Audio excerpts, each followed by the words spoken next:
Unlocking unseen possibilities for unlimited growth. You're here today with me, Nader Sabry, and today we're talking about data over opinion.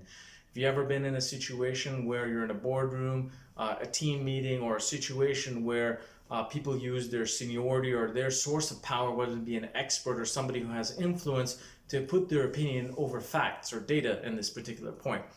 And that is a very dangerous situation. Today, we're in a situation where we have an abundance of data available to us at very low cost, and in many cases, potentially even free.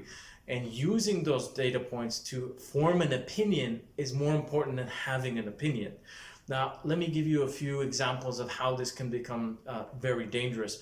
I've been in a few co-founding teams in building startup companies where people have been, they're experts in their domains, respectively, and they come in with several very opinionated perspectives on how the future is going to work, but you're disrupting something completely new. So it's almost like legacy thinking, but you're carrying it forward into the future because you're sticking to an opinion, and new forms of data are not shaping a new opinion.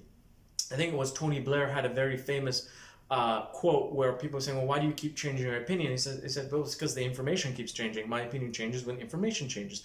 And you know what? He may seem like a psycho or maybe way out there, but he's 100% right. I mean, the better information you have, the more information you have with time, the better opinion that you can develop and the better decision you can take. Now, in reality, though, we will not always have the perfect amount of information, the perfect amount of data. It's not going to be right on time. It's not going to be structured in the way we want it. It may not always necessarily answer what is it that we want it to do. But that taking the route of having 20 or 30 or 80 or 90% of the information in place versus an opinion is a really good way to work. Now, don't forget that intuition and curiosity are not omitted when it comes to data.